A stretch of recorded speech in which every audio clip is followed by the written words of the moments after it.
A Qualicorp acredita que tudo isso vai passar. Mas enquanto não passa, investimos mais de 14 milhões para ajudar o Brasil a combater a pandemia. No Rio e em São Paulo, a Qualicorp se associou a grandes empresas para entregar 345 leitos ao sistema público de saúde. Milhares de vidas estão sendo salvas. Juntos, daremos a volta por cima.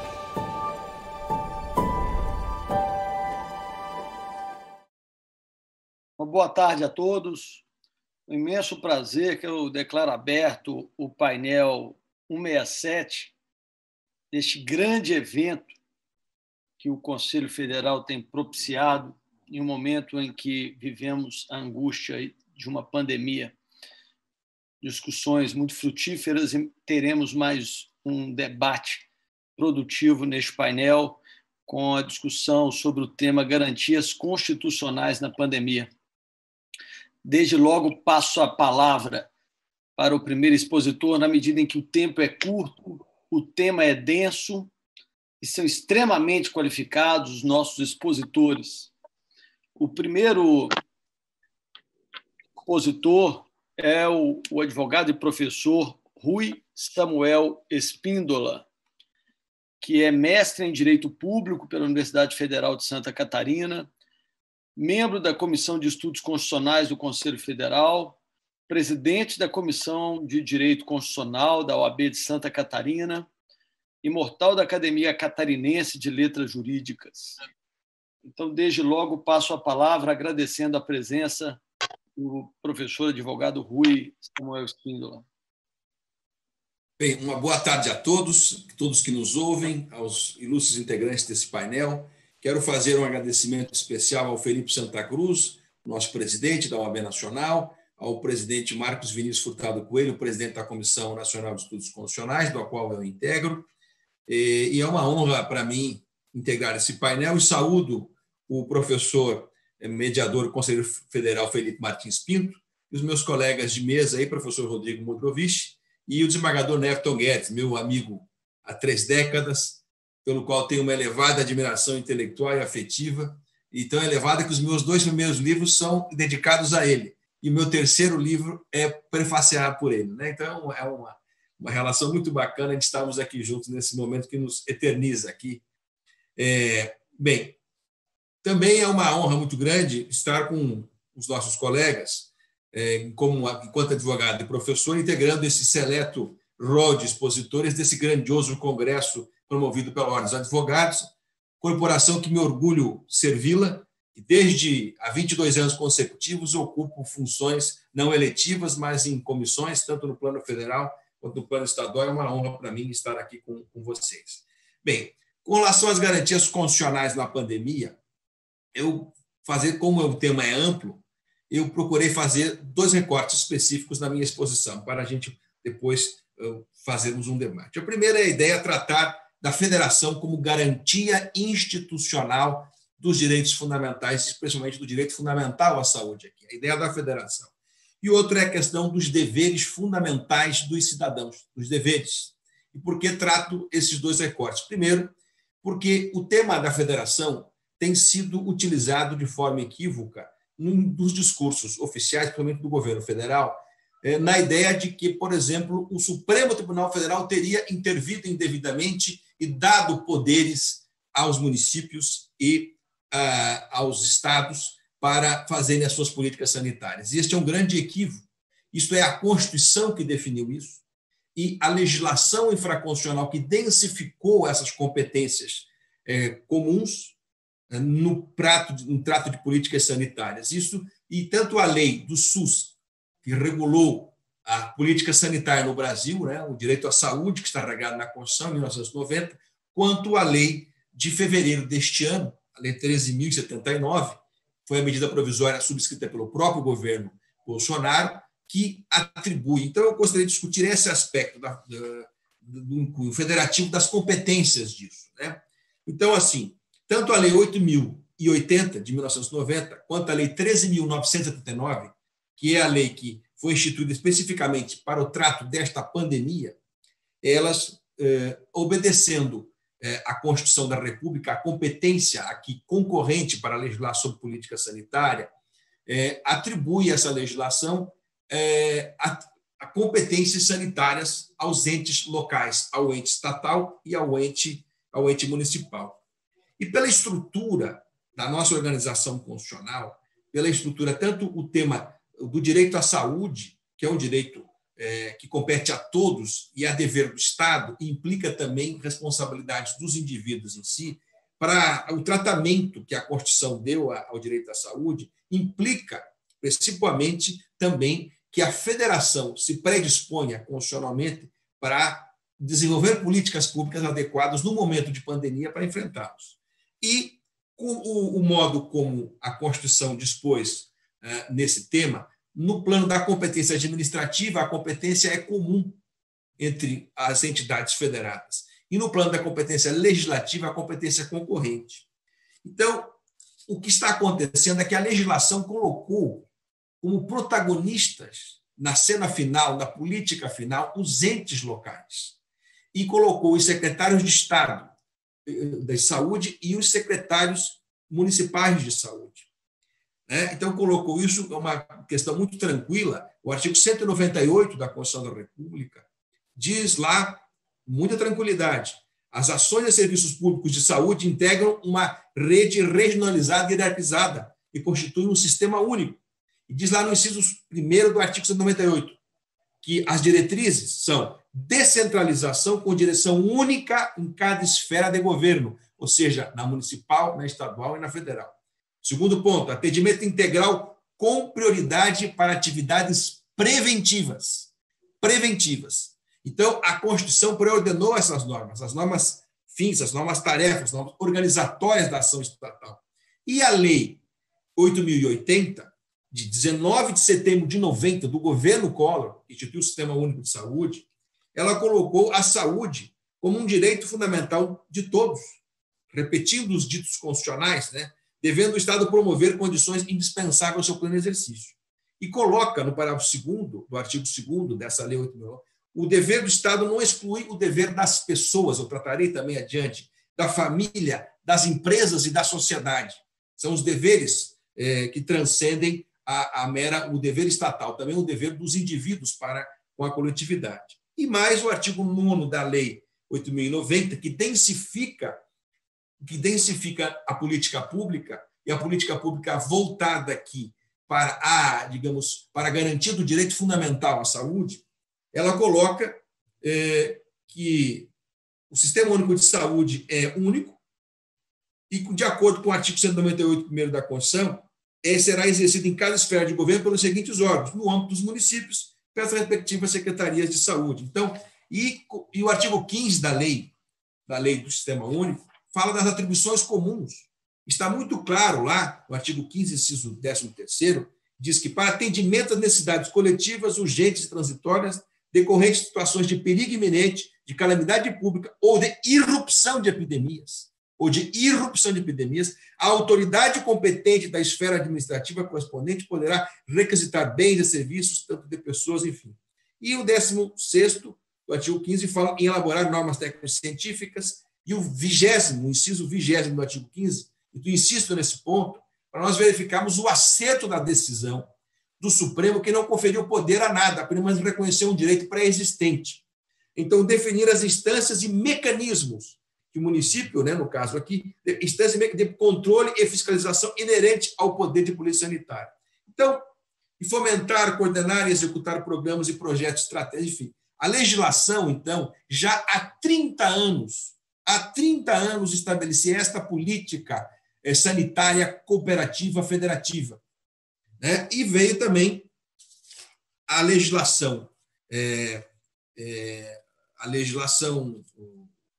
de fevereiro desse ano, densificar mais ainda esses aspectos e dizendo que maneiras poderia haver a intervenção, entre as quais o isolamento social, a proibição de atividades. Então, todas as atividades que decretos municipais e estaduais estão proibindo ou estão facultando, ou as políticas públicas estão já pré-desenhadas na lei de fevereiro deste ano. E os decretos no plano... E eu coloco esse aspecto específico até porque, por exemplo, tratarei uma cena que nós vimos aí recente na televisão, aquele desembargador de São Paulo, que andando na praia não queria colocar a máscara, dizendo que ele não obedeceria o decreto, porque o decreto não é lei e ele estaria obrigado pela lei. Não, o decreto é a aplicação administrativa no plano local das disposições que há na legislação sobre o assunto, que é a Lei 13.909, que faculta isso, e conjuntamente com a legislação sanitária do Sistema Único.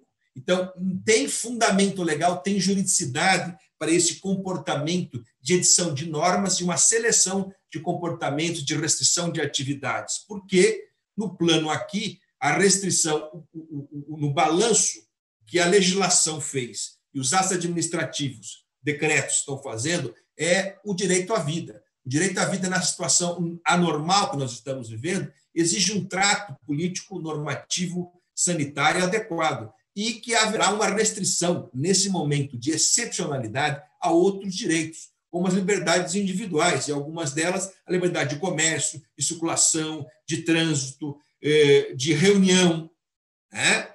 De cultos religiosos, não de realizar a religião, não de um culto da religião, mas da reunião física, né? Então, tudo isso está mediado pela legislação, está autorizado de uma maneira racional, adequada, e os decretos, cabe à autoridade administrativa. E por que decretos? Porque eles precisam decidir, em cada local, há uma necessidade específica, de acordo com o número de leitos de UTI, de acordo com a incidência dos casos. Então, cabe deixar na autoridade da ponta, que é o município, isso. O tema da saúde não pode ser resolvido um problema no município aqui, por exemplo, de Campo Herê ou Santa Catarina. Nós não podemos que uma autoridade que esteja em Brasília decida isso. As normas são gerais no plano legislativo e pode haver uma política de coordenação nacional. Todavia, é no plano local, é o gestor local que vai verificar isso. Então, é preciso vermos essa dimensão da federação, do federalismo cooperativo aqui no ponto, e aonde talvez, sob o ângulo das políticas sanitárias, que melhor se pré-ordena a Constituição no plano federativo como garantia institucional à federação do direito fundamental à saúde e de todos os seus consectários, né, de todos os seus deveres. Então, eu queria só salientar esse aspecto na minha fala, e isso foi muito bem decidido, né? Foi provocado o Supremo numa DPF na 672, e o ministro Alexandre de Moraes apenas disse, na sua decisão, aquilo que a Constituição já dissera antes, que a lei de 1990 disse, e a lei desse ano de 2020 também disse. Né? Então, não há uma inovação. O Supremo não está invadindo competência da União Federal, o Supremo não está invadindo a competência da Presidência da República ou do Ministério da Saúde. Não há isso. É preciso que nós confrontemos, abjuremos isso. Isso não está acontecendo. A crítica nossa precisa vir. A garantia constitucional da saúde está sendo efetivada pelo exercício dessas competências federativas pelas unidades locais. É preciso deixar isso patente. É claro que essas medidas precisam ser tomadas com base em critérios racionais, com base em necessidades constatadas em cada local. Não se pode tomar atitudes arbitrárias. E a ideia é de que se preservem as normas mais restritivas. Se o ente local estabelecer uma norma mais restritiva que o ente estadual, por exemplo, isso é possível, porque só o ente local vai poder avaliar bem ou mal a circunstância, o que tem que ser tomado. Claro que, às vezes, se o decreto estadual, no caso, for mais restritivo, o que está imperando, o entendimento na jurisprudência, o entendimento firmado, deverá prevalecer a regra mais restritiva e o ente menor, o ente municipal, não poderá desbordar da normativa estadual do decreto. Esse é o ponto, e um ponto de sobrecarga, um ponto de extremo cautela e cuidado, porque, na dúvida, com os métodos a seguir, antes que sejamos mais restritivos e cautelosos do que possamos abrir o portão e deixarmos que as questões tomem um rumo indefinido e incerto. Né? Isso, é claro, não é uma carta branca para que as administrações façam o que bem entenderem, mas o que está acontecendo no Brasil é próprio do nosso sistema constitucional, do Estado Democrático de Direito, do sistema federativo, e não deve merecer a crítica, às vezes até irresponsável, tomando essa ideia que, como o Supremo teria lançado toda a responsabilidade nas mãos de governadores e prefeitos para uma isenção das responsabilidades político-institucionais do governo federal. Então, precisamos deixar isso patente. Esse é um ponto que eu gostaria de dizer. E o judiciário, sem dúvida, na análise das políticas públicas, precisa ser deferencioso a isso, deferencioso à capacidade técnica que tem o gestor de decidir qual que é a melhor política para a efetivação do direito à saúde em cada comunidade. Esse é um ponto que eu gostaria de dizer. E o último ponto, eu queria dizer o seguinte, esse é o tema que eu gostaria, o link para fechar a minha fala sobre esse recorte da federação, é a ideia, já estou com o tempo ainda, nosso mediador, tem algum tempo ainda? Dou 1 minuto. 1 minuto para finalizar a minha fala. Infelizmente. Tá bom. Então, eu só queria deixar que fiz essa abordagem, que o federalismo é um instrumento de descentralização política que visa realizar direitos fundamentais. Essa é uma fala que até retiro da DIN 6/94, relatada pelo ministro Ed Fachin. Esse é o recorte que eu queria trazer nesse momento aqui. Teria outro tópico a colocar, mas quem sabe coloco mais à frente no eventual debate aí. Muito obrigado. Professor Rui Espíndola, nós agradecemos a maneira clara e objetiva com que o senhor abordou um dos temas mais polêmicos e densos dessa quarentena. Os limites que as restrições em benefício da saúde podem atingir, especialmente as atividades econômicas, atividade de comércio. E vou dizer que foi uma explanação, de fato, que a mim esclareceu profundamente. Muito obrigado. Passo a palavra agora para o desembargador Nevington Guedes e, num tema de garantias, sem correr o menor risco de estar sendo injusto, a escolha do desembargador Nevington foi a melhor escolha, porque é um desembargador que se notabiliza na sua área de atuação como um profundo respeitador das garantias, dos direitos humanos, dos direitos fundamentais. Então, vejo que o Conselho Federal ele fez justiça ao convidar o desembargador Nevington Guedes, que, além de desembargador do Tribunal Regional Federal da Primeira Região, é também doutor em Direito e professor do IDP. Desembargador Nevington, o senhor tem a palavra. Eu vou valer-me do meu tempo, agradecendo as carinhosas palavras deste grande advogado catarinense, que é o doutor Rui Espíndola, agradecendo também agora as carinhosas e generosas palavras do doutor Felipe. É um prazer muito grande estar aqui com o professor e doutor Rodrigo Mudrovich. É uma alegria muito grande compartilhar com esse espaço muito honroso para qualquer brasileiro, que é o espaço construído pela Ordem dos Advogados do Brasil. Um prazer muito grande, né? Não poderia estar mais feliz do ponto de vista intelectual. Um abraço grande a todos, muito especialmente ao meu querido amigo Rui Espíndola. Senhores, eu raciocinei muito sobre qual o tema que deveria permear essa minha intervenção, já que nós teríamos a possibilidade hoje de falar sobre uma série de aspectos importantes, e resolvi dedicar esses poucos minutos a uma discussão mais vasta, né? Ao invés de discutir apenas as garantias constitucionais no âmbito da pandemia, discutir aquilo que, na minha opinião, atravessa a própria crise sanitária que vivenciamos e que já vem de antes e se postergará no tempo na nossa vida ordinária quando essa crise houver passado. Eu estou pensando aqui não nas garantias constitucionais, no olhar por dentro, mas num olhar mais vasto por fora nas garantias da própria Constituição.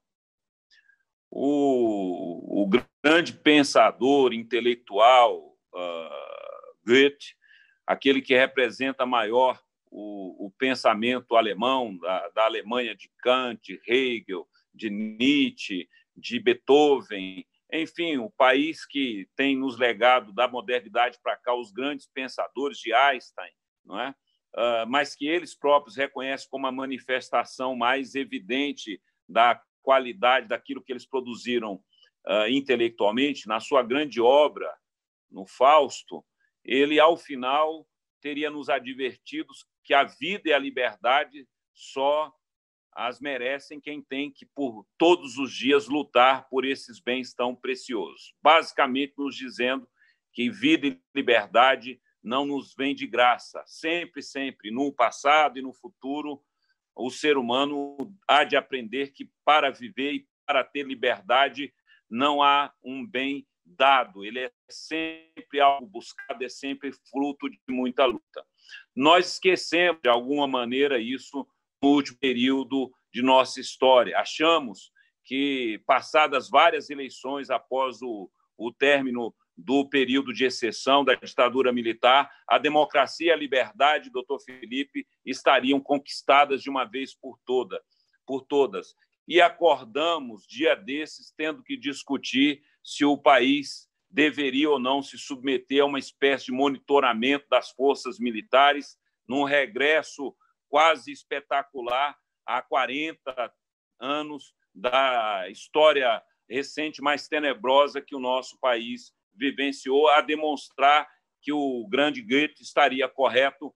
A liberdade é um bem que, para nós podermos usufruir, temos que lutar cotidianamente. E eu entendo que o mais grave ataque que todos nós devemos nos precaver no que tange à Constituição e, portanto, doutor Felipe, quando eu digo isso, eu estou falando daquilo que precariza todas as garantias, tudo que a Constituição nos assegura no âmbito do direito penal, do direito administrativo, enfim, em todos os campos em que se possa falar de direitos fundamentais. A grande promessa da Constituição é uma promessa vinculada e decorrente da razão e do iluminismo. Portanto, o grande ataque à Constituição parte deste momento tenebroso que vivenciamos, em que a verdade, a própria razão estão sendo colocadas em causa. Não há Constituição, não há democracia num espaço em que não se valoriza a verdade, em que a própria verdade, em que os próprios fatos passam a ter conotações, passam a ser considerados ao sabor da vontade de quem tem o poder de dizer o que eventualmente considera que eles são. Não há possibilidade de garantias penais, não há possibilidade de garantias tributárias, garantias administrativas, num país em que os próprios fatos são colocados em questão. E esse tema me sugeriu um vínculo com a crise sanitária, porque é de conhecimento básico, não é? Que as pessoas tendem a ter uma melhor perspectiva. Dizem, né, um ditado antigo, que a necessidade e o perigo dá grande clareza à mente, né? As pessoas podem negar a verdade, podem negar os fatos, mas quando se colocam diante da grande necessidade, de um perigo muito grande e iminente, a tendência é você ter que aceitar a verdade das circunstâncias, dos fatos que nos cercam. Mas, incrivelmente, isso não tem ocorrido no âmbito da pandemia. Achava eu que essa mortandade, que nós estamos caminhando para 100 mil vidas brasileiras perdidas no mundo, esses números são estratosféricos, que a discussão que se colocava nesse período de pós-verdade, de fake news, de fatos alternativos, encontraria nesse momento um espaço em que as pessoas colocariam os seus pés no chão para aceitar a verdade da ciência, a verdade dos fatos, a verdade da razão. Não é nada disso que está acontecendo. Há um negacionismo da ciência, há um negacionismo dos fatos, há um negacionismo da verdade. Tudo isso coloca em causa a própria democracia e a própria Constituição. Num quadro desse, fica muito difícil você falar em garantias. O que é certo e o que é errado? É correto ou não é correto prender mais as pessoas? E você joga ao rosto dos interessados todas as pesquisas mundialmente realizadas no âmbito da ciência criminológica, apontando as graves deficiências que o sistema penitenciário no mundo todo revela quando se cuida de dar solução aos problemas da própria criminalidade, mas num mundo em que você pode negar os fatos à vontade, as pessoas se sentem autorizadas, muitas vezes sem qualquer habilitação técnica, sem serem doutores na matéria, a desconsiderar tudo o que o criminólogo, o que o professor de direito, eu mesmo, como professor de direito constitucional, vivencio isso todos os dias. Matérias que estudo há 40 anos, matérias em que me doutorei, eventualmente sou confrontado pela opinião de quem eventualmente lê um Twitter de 130 toques. E isso cotidianamente. O profissional é confrontado permanentemente. O médico, que teve sempre na sociedade brasileira um respeito, né, quase idolatrado, hoje em dia é confrontado todos os dias. Há uma negação permanente da verdade. Uma grande autora escreveu um livro sobre a morte da verdade, uma crítica do New York Times, chamada, com o jornalista Michiko Kakutami, em que ela chamava a atenção para essa desmoralização da ciência, essa desmoralização dos fatos que nós vivemos. Ela dizia que 2 dos sistemas mais abomináveis da história da humanidade chegaram ao poder no século XX. Ela está falando do comunismo, do stalinismo, e está falando do nazismo, do hitlerismo. E ambos se estabeleceram, isso é algo que hoje ninguém discute, com base na violação e no esfacelamento da verdade.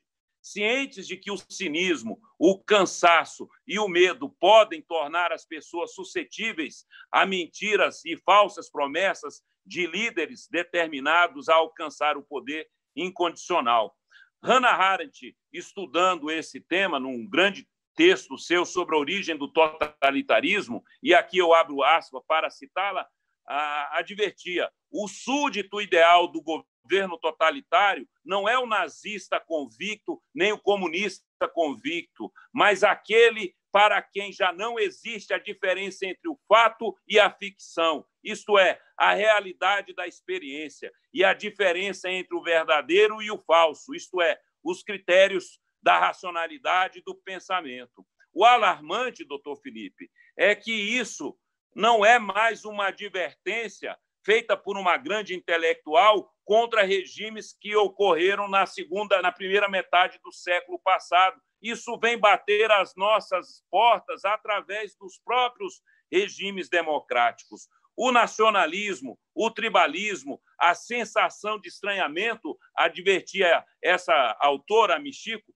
o medo de mudanças sociais, o ódio aos estrangeiros estão novamente em ascensão à medida que as pessoas trancadas nos seus grupos partidários e protegidas pelo filtro de suas bolhas vêm perdendo a noção da realidade compartilhada e a habilidade de se comunicar com diversas linhas sociais e sectárias. No entanto, não se pode fazer uma pura e simples transposição da nossa realidade para aquela que se verificou com aqueles 2 regimes totalitários. Nós estamos numa situação de solução ao que me parece bem mais difícil, porque é bem mais sutil, é muito mais complexo, não é? Alguém já disse que entre a luta do totalitarismo do 1984, do George Orwell, não é? E do admirável mundo novo do Huxley,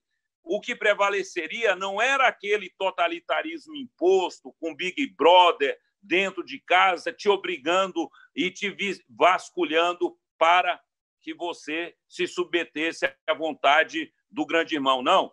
Muito provavelmente, Aldous Huxley estaria mais correto.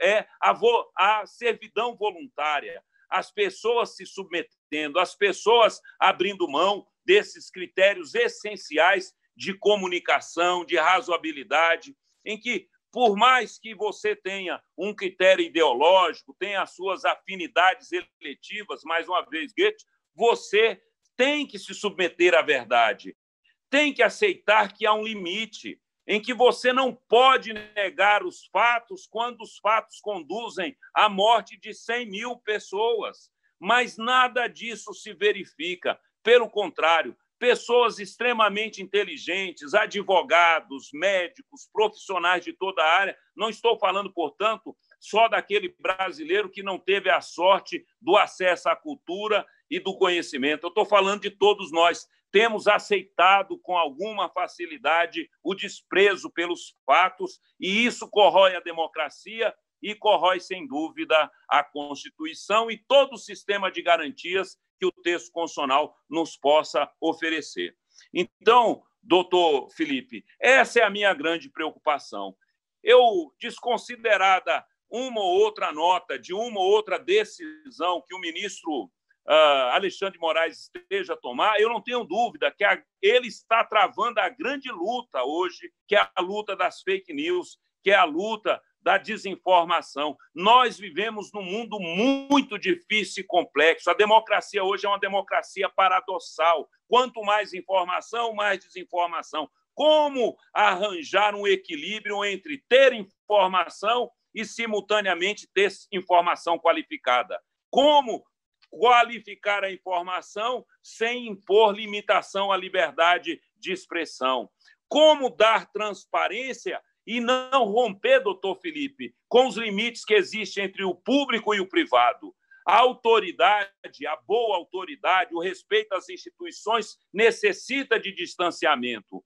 O mundo de hoje é o mundo não do respectare, como disse um grande pensador coreano que vive na Alemanha, o Byung-Chul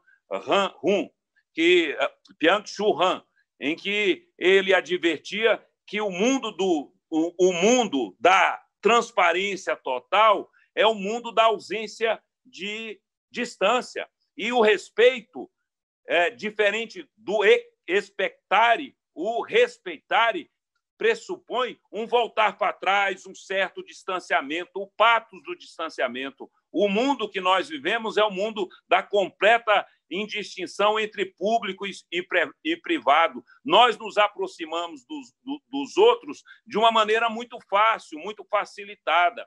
Por outro lado, ao mesmo tempo, todos, mesmo as pessoas no anonimato, têm o direito a expressar suas opiniões e o fazem, na maior parte das vezes, sem, portanto, se sentindo responsáveis, sem a responsabilidade da informação checada, da informação cientificamente produzida e controlada. Então, esse é um mundo muito difícil, porque dos dois lados da balança existem valores que merecem ser protegidos. E como, volto a repetir, essa é, na minha opinião, a grande batalha que se apresenta para as democracias como um todo.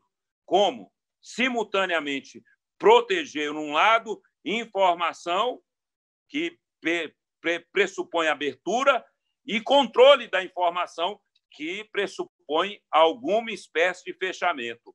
Como proteger a transparência da sociedade sem, simultaneamente, romper a necessária existência de distanciamento entre as pessoas. Como proteger a liberdade de informação, mas não assegurar a irresponsabilidade do anonimato. São dificuldades, não é, hoje essenciais à democracia e, como tal, essenciais a todo o conjunto de garantias constitucionais. Essa é a ordem de preocupação. Eu tive ocasião, eu não sei se eu tenho... Provavelmente já esgotei meu tempo, doutor Felipe. Desembargador, o tempo convencionado foi esgotado, mas o senhor fique à vontade para concluir a fala. Então, eu termino. Eu só gostaria de saudar que, numa mesma espécie de preocupação, eu tive a ocasião de ouvir uma belíssima palestra do professor Rui Espíndola. Aqui eu termino agradecendo mais uma vez o convite absolutamente honroso que me foi dirigido por parte dessa organização que nos orgulha a todos, que é a Ordem dos Advogados do Brasil. É isso. Muito obrigado. Excelente exposição, doutor Necton. Excelente. Embargador, o senhor, de uma forma cirúrgica, o senhor nos trouxe talvez um dos principais paradoxos contemporâneos, esse dilema de termos tanta informação a ponto de certa forma, se equivaler à ausência de informação.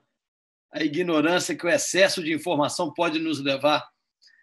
Em nome da liberdade, se constroem manipulações a ponto de se negar uma realidade que se choca contra a nossa face, que é uma pandemia com tantas mortes. E, de uma forma muito didática, o senhor trouxe questões de extrema complexidade. Fiquei muito impressionado. Dando sequência, muito obrigado. Passarei agora a palavra para o caríssimo colega, que sempre ele se coloca de uma maneira tão gentil no trato com os demais colegas, tão liano, que ele acaba sendo reconhecido e conhecido por essa forma tão elegante, polida e afetuosa, sem desmerecer com isso traço de qualidade técnica, profundidade. Professor advogado Rodrigo Mondrovitch, doutor em Direito Constitucional pela USP, professor do IDP. Com muito prazer, eu passo a palavra para a sua exposição. Muito obrigado, doutor Felipe. Em primeiro lugar, quero dizer que é uma honra enorme poder participar dessa mesa na companhia tanto do doutor Felipe como do doutor Rui, que são colegas de advocacia, como do desembargador Necton Guedes. Quero fazer coro aqui ao doutor Rui. Desembargador, falar em garantias e ter o senhor junto na mesa é uma alegria enorme, porque, como advogado, assim, eu sou testemunha da seriedade com que Vossa Excelência trata não somente os advogados, mas também o texto constitucional. Acho que essa falar em juiz garantista acabou ficando uma coisa um pouco... é quase um modismo. Eu acho que Vossa Excelência é um juiz que respeita o texto constitucional, né? Essencialmente, e é esse tipo de magistrado que nós, na advocacia, sempre buscamos, sempre respeitamos e sempre louvamos. Então, poder estar na mesa com Vossa Excelência é uma honra enorme, assim como os dois colegas, doutor Rui e doutor Felipe. Quero agradecer também a organização deste evento, na pessoa do nosso presidente da OAB, doutor Felipe Santa Cruz, assim como do nosso eterno presidente, doutor Marcos Vinícius. É uma alegria enorme poder participar de um congresso digital que, ao que consta, teve mais de 100 mil inscritos. Acho que é um marco. É impressionante como, mesmo nos momentos mais difíceis, como é o momento que nós estamos atravessando agora, em que os legados são todos legados duros de aprendizado e de sofrimento, nós conseguimos trazer coisas positivas, e certamente a realização de um evento dessa magnitude mostrou que a tecnologia pode fazer com que a gente supere fronteiras e junte as cabeças e possamos pensar juntos em soluções para o Brasil, e certamente esse congresso é uma referência nesse sentido. É bom poder falar depois dos senhores, porque, de alguma forma, posso tentar dialogar com o que foi dito, tanto pelo doutor Rui, na preocupação com o federalismo. Acho que o federalismo, de fato, é um pilar, e a decisão do Supremo que consagra essa divisão de responsabilidades no que toca à saúde, à proteção da saúde, longe de ser uma razão para que alguns entes, eventualmente, se afastem dessa gestão, é muito mais um reconhecimento do tamanho do nosso país, das responsabilidades de cada um dos entes e da necessidade de que nós confiramos força, não somente aos estados e municípios, mas também à própria União Federal, através do SUS. E também, desembargador, eu tinha preparado uma fala que, de alguma forma, o começo dela dialoga um pouco com o que Vossa Excelência diz, nessa parte de que, se democracia e liberdade são conquistas diárias, como Vossa Excelência diz, e se a grande batalha é a batalha da liberdade de informação, eu acho também que nós temos uma batalha posta que ela, não sei, não ousaria dizer que é tão relevante quanto, mas certamente é uma batalha que já existia e que agora ela se tornou inescapável, que é a batalha pela proteção dos vulneráveis. Acho que a percepção de que nossa sociedade convive com centenas de milhares de invisíveis, com milhões de invisíveis, Infelizmente, foi necessário que viesse uma pandemia para que nós todos começássemos a perceber a hipocrisia que pauta, muitas vezes, não somente a nossa atuação institucional, como também a nossa própria teoria constitucional. Eu vinha refletindo sobre isso, assim, sobre como que nós vimos tratando academicamente. Eu já de muito, o próprio texto do Kessenstein, quando fala do custo dos direitos, denotava um certo preconceito com os direitos sociais. Os direitos sociais têm custo, eles dependem de uma reserva do possível. Então, vamos aqui separar os direitos em gerações. Se não são normas programáticas, são normas cuja execução complexa afastaria a possibilidade de intervenção por parte do Poder Judiciário e daria um protagonismo ao Poder Executivo. E aí a pergunta que fica é de que forma que nós não nos contentamos com isso e, de alguma forma, consagramos, a partir de uma teoria constitucional, que cada vez mais eu me convenço de que é uma teoria constitucional elitista. Uma teoria constitucional elitista que dá a esses direitos uma complexidade tamanha que acaba afastando a possibilidade de implementação forçada deles. E aí nós começamos a perceber, no meio de uma pandemia, a hipocrisia do nosso discurso. Ou seja, nós começamos a perceber, no meio de uma pandemia, discurso como, por exemplo, fique em sua residência, né? Limpe suas mãos, mantenha um distanciamento social. E nós começamos a perceber que esse discurso simplesmente é impraticável nas localidades em que grande parte dos brasileiros vive. Ou seja, como falar nisso para pessoas que moram em favelas, né? Como falar em distanciamento social para aquele que precisa, por exemplo, ganhar o dia durante o dia, né? Aqueles que, se ficarem em casa, nós temos o privilégio, nós estamos aqui, felizmente, sentados em nossas residências, pudemos atravessar esse período tão turbulento com as nossas famílias, com os nossos entes queridos. Muitos conviveram com perdas, eu mesmo conheço pessoas que sofreram por isso, e por isso nós todos sofremos, mas certamente nossos dilemas não se comparam a uma fração do dilema que aqueles que precisam ganhar o dia no dia, ou aqueles que não podem manter o distanciamento social porque simplesmente moram numa casa pequena, ou não tem água potável ou água limpa para lavar as mãos.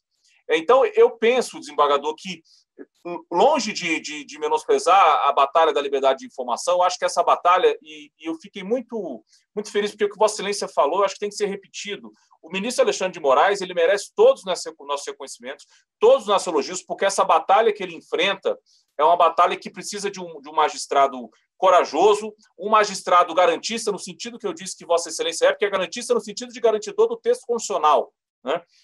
E que ele está travando essa batalha quase sozinho, felizmente agora com o apoio do plenário do Supremo na discussão que legitimou uma investigação que tem previsão no regimento interno e que nunca teve nada de esdrúxulo, ao contrário, né?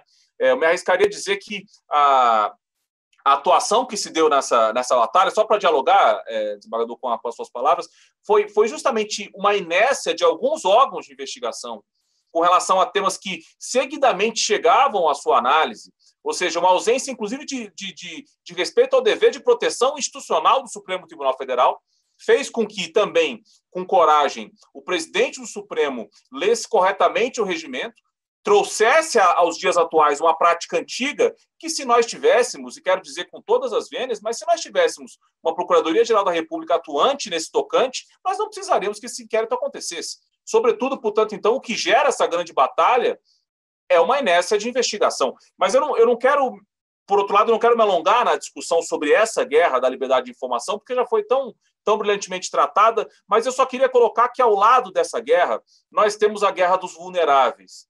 E me chama a atenção perceber que nós nos acostumamos e aí eu quis fazer uma fala mais teórica e me colocando dentro da minha crítica, no sentido de que a nossa teoria do direito constitucional no Brasil precisa reconhecer o seu elitismo.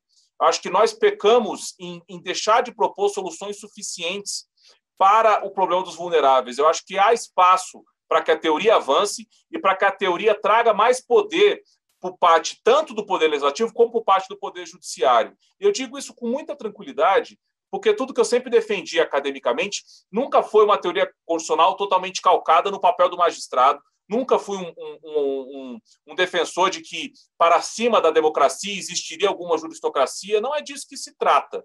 Mas acho que é um pouco, me filiando aqui ao que o Mangabeira Unger fala, que para mim é o principal pensador que nós temos do direito constitucional, que se nós temos que conviver com um direito feito essencialmente pela caneta de magistrados, isso nunca é o ideal, mas que, se isso tiver que acontecer, seja no momento em que isso aconteça, para que não tenhamos um problema pior do que esse, e que acho que é um problema que nós estamos vivenciando hoje, que é um problema de desamparo de uma série de minorias que precisa de atenção e precisa de cuidado. E aí, nesse contexto, acho que tem duas decisões recentes do Supremo Tribunal Federal e que eu acho que também são corajosas, e eu colocaria também esse mesmo adjetivo para os dois ministros que tomaram essas decisões, que são as decisões tomadas pelo ministro Luiz Roberto Barroso na questão indígena. Eu não acho que seja um exagero teórico falar o termo genocídio para o que acontece com a população indígena no Brasil, não acho que seja, e também tenho muito conforto em dizer aqui, porque eu sei que não estou sozinho nessa análise. E acho que é justamente essa proteção que, corajosamente, o ministro Luiz Roberto Barroso pretendeu fazer na adição de descumprimento do preceito fundamental, em que deferiu uma liminar, propondo a criação de um comitê interinstitucional para tratar do problema. Está aqui um exemplo de uma situação em como o judiciário pode ser mais ousado nesse tipo de medida. Óbvio que a legitimidade democrática, ninguém discute isso, ela é daquele que tem o voto, isso está para além disso. Mas fato é que nós não podemos chancelar, e acho que a teoria constitucional falha, especialmente em países periféricos, quando passa ao largo disso, se ela permitir que esse tipo de desigualdade exista. Uma outra questão que acho que também merece ser taxada de corajosa é a decisão do ministro Luiz Edson Fachin, na ADPF da Segurança Pública, no estado do Rio de Janeiro. Nós discutimos recentemente, num painel do IDP sobre racismo estrutural, o problema que acontece nessas localidades. Porque nós temos crianças que crescem, a estatística assusta. A cada 10 dias, eles têm 2 dias com operações policiais na porta da casa deles. Que tipo de estigma social decorre disso? Que tipo de sensação de inferioridade humana decorre disso? E nós vamos aceitar simplesmente a aplicação disso a partir de uma leitura também elitista do Código de Processo Penal, das garantias constitucionais processuais penais e do Código Penal, a própria discussão do acesso à justiça. Enfim, acho que tem uma série de discussões que elas precisam ser travadas à luz de uma compreensão mais humana do nosso direito constitucional.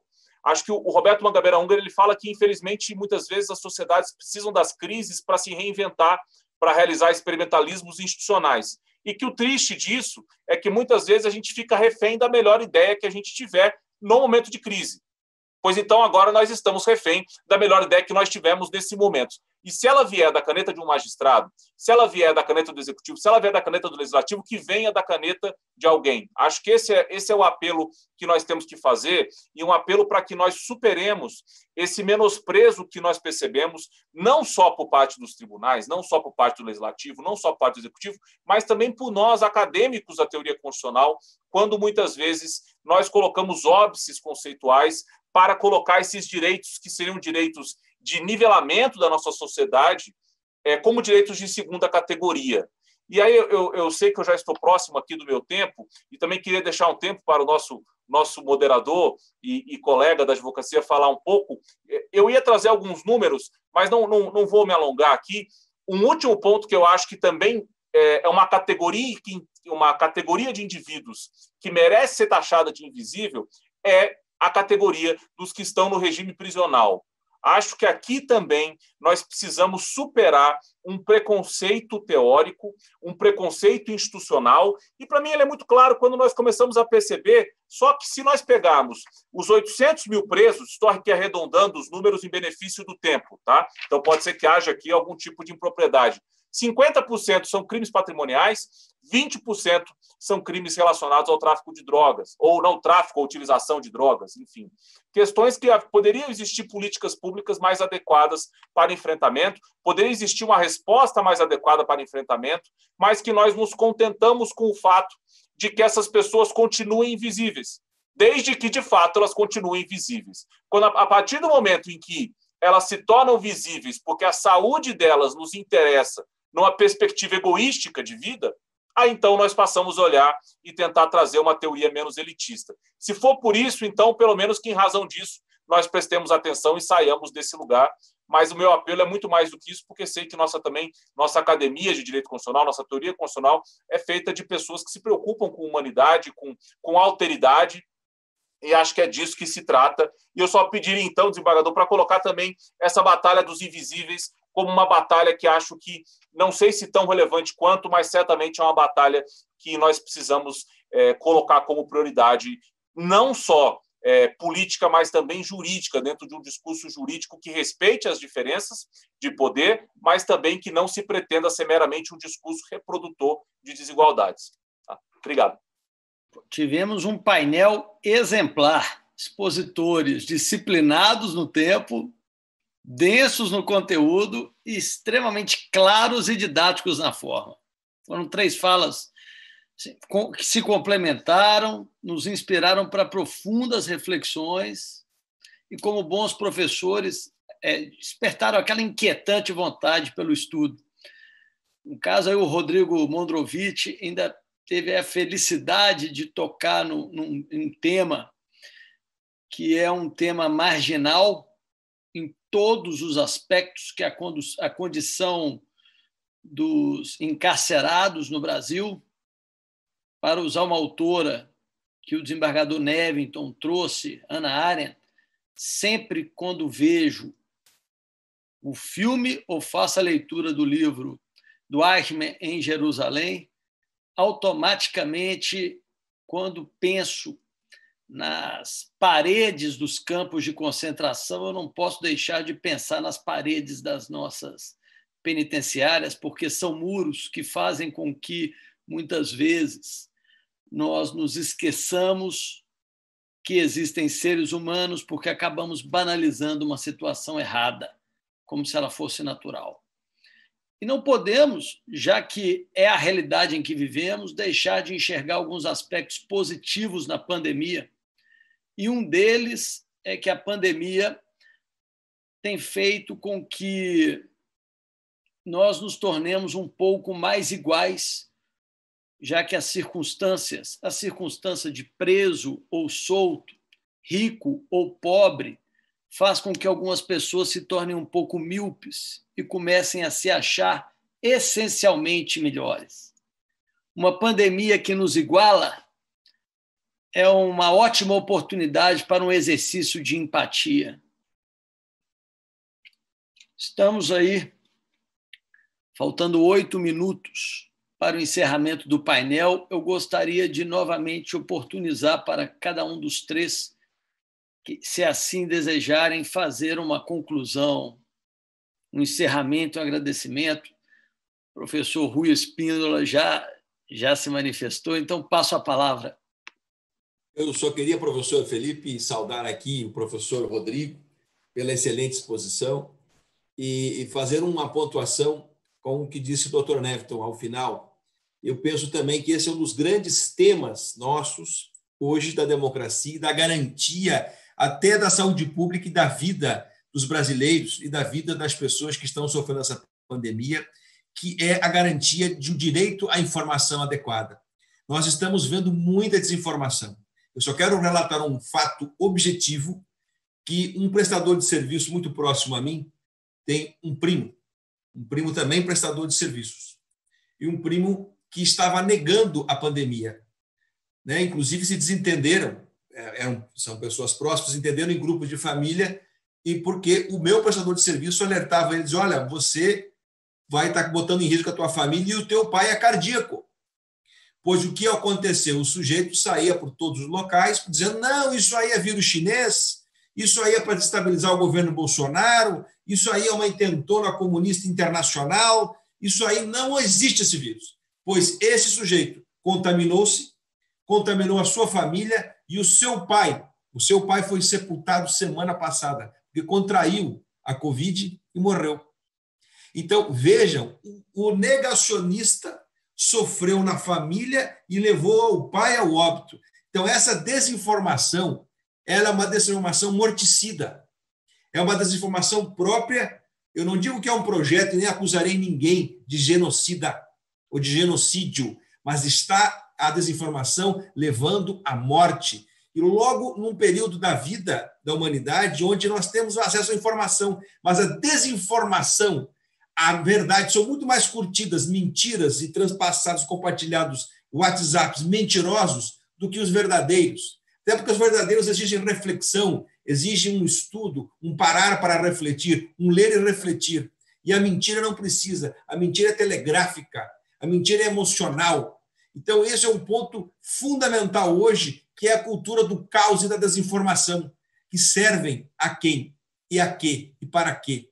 Né? É isso que eu queria pontuar. Então, parabenizando o enfoque que deu o professor Nefton, o doutor Rodrigo, dizendo que foi uma honra muito grande estar com vocês aqui, e digo que nós ficaremos ad eternum, porque isso estará no YouTube, e ficaremos eternizados juntos nesse momento que para mim foi tão especial. Muito obrigado a todos. Muito bem. Doutor Felipe, eu também gostaria de agradecer esse maravilhoso espaço, a oportunidade de falar junto de duas das mais significativas figuras da advocacia brasileira, que eu mais respeito, doutor Rodrigo Mudrovich, meu caro amigo Rui Espíndola. Fiquei também muito sensibilizado com as duas intervenções. Não é? Acho que,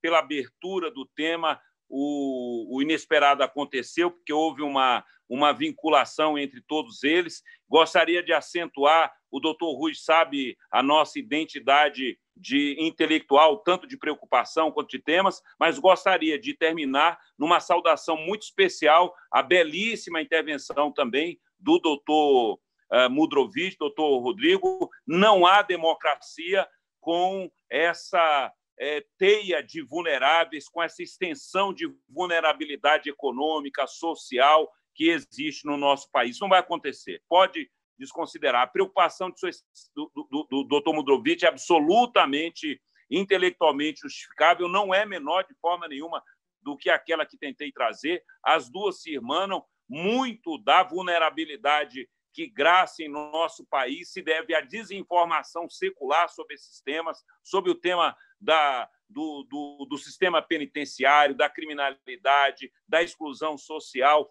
Aliás, essas duas decisões que o doutor Mudrovich nos traz foram vítimas dessa desinformação, porque o que o ministro Fachin decidiu não foi proibir a polícia, o que o ministro Luiz Roberto Barroso também decidiu foi uma proteção sensível de populações absolutamente excluídas. Então, parabéns, doutor Rodrigo, foi uma felicidade muito grande. Muito obrigado ao AB e agradeço também a carinhosa receptividade do doutor Felipe. Um abraço muito grande.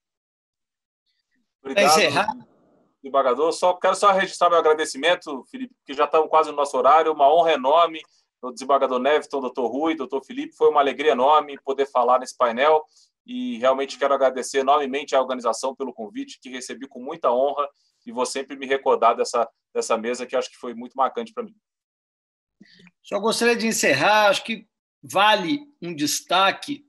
Nós temos um evento com mais de 115 mil inscritos e esse é um sinal indelével que deve nos deixar esperançosos de transformação e de aprimoramento, em que as pessoas estão justamente, vejo que é um tema que foi central, estão buscando se preparar, estão buscando se informar a partir de debates tão densos e com qualidade como foi o caso.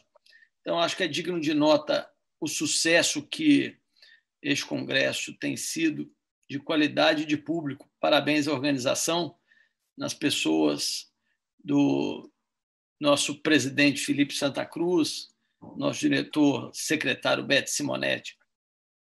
E agradeço novamente aos expositores e a equipe de apoio do Conselho Federal, que também nos deixaram com a bola na cara do gol, não é? Porque eles, de fato, nos deixaram com toda a condição de fazermos o nosso papel. Muito obrigado a todos, uma boa noite.